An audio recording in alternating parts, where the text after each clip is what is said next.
cover of the album with a cord around your leg. Wasn't there a rumor kicking around the web that Meg was done? She had passed on. Oh, that Meg was dead. Yeah, she's a robot. Well, yeah. when I broke my wrist, they had a theory that they were just updating me. That's the deal. Megbot 2.0, I believe. Megbot version 2.0. Now, isn't it kind of cool in that sense, though, to have all the pressure removed from you? To just, hey, man, I'm not even real.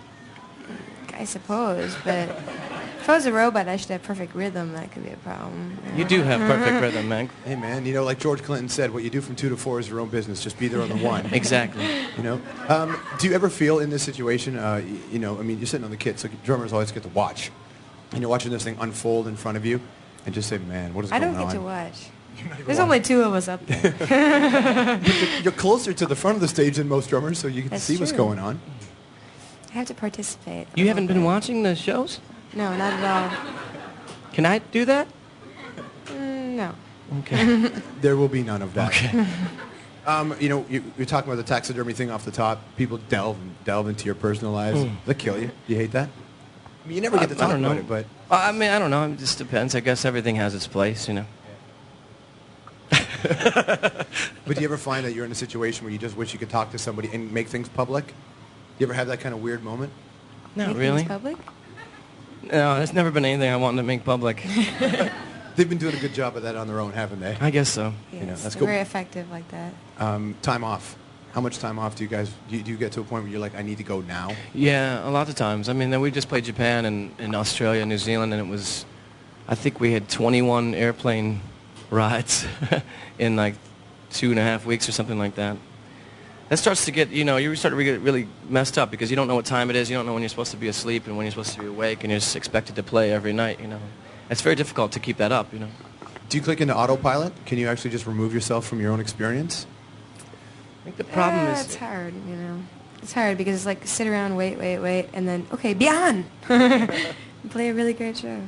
We don't use a set list, and we don't have, you know, any other people playing instruments in the band or anything too, or we don't play it like it is on the record every time. We play it sort of different every time, so we can't really phone it in, you know, because we don't really have that standard phone-in set or whatever it would be, you know. I don't know. If you mess up, like everybody knows. Yeah, I guess so. You know, sometimes some bands, if you're a guitar player and there's 2 other guitar players and a bass player and a keyboard player on stage, I mean, you can just pretend to play and no one will notice, you know. I can't really pretend to play. You're like, man, I wish it was an Iron Maiden. They have 4 leads. Do you go through the whole battling loneliness when you're on the road and stuff and feeling disconnected from, you know, your world?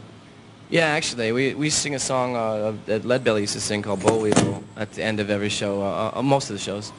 And so talk about, we get the crowd to sing with us, he's looking for a home, that I'm looking for a home. Because it's kind of like that, you know, you kind of like when you come back to Detroit, it seems like it's not really your home anymore. I mean, because it's just another stop off because you're on your way to Cleveland or Toronto or something.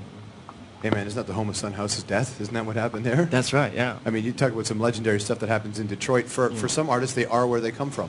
Yeah. You know, for you, are you where you come from musically now? Oh, completely. I can say that without a doubt. When I look back at what we did, music we've made, it sounds very Detroit to me. It sounds what I thought in my mind as a teenager what Detroit rock and roll was, the Stooges or you know, the MC5 or whatever it was.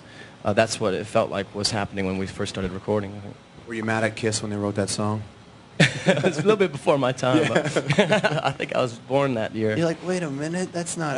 Detroit right now, if you it's the White Stripe sound and that sound, and then it's the Eminem sound, and it's this kind of weird little battle between you know, a diversity in a city. And often that doesn't get represented properly, I think, within American urban centers. There's a lot going on. Yeah. You know, when you travel across America, do you get the sense that there are things going on that people don't really know about? You know, I don't know. I remember before we started going on tour, I remember thinking Detroit had such a great scene of bands, and there were so many good bands. And I thought every town had that same set of bands, you know, that we would go to another town and we'd discover their scene or whatever it was. When we first started going on tour, we started to realize that really other cities didn't really have it like Detroit had it, and I didn't know why, you know. We had like, you know, 20, 25 really amazing bands that were always playing every week. And we'd play other towns and local openers or whatever, local bands would open up for us, and it was never impressive. Like, we'd never get a hint that there was something else cooking around somewhere else. But I don't know. Maybe we were just biased or something. When's the moment, Meg, when you sat down in the kit and you went, oh, you know what, I'm doing this. Like, this is what I want to be a part of. Well, it came sometime after the time that Jack tied me to the drum set. Listen, you're gonna play. I'm just kidding. That's I not don't true. know. It's I just like the drums, right?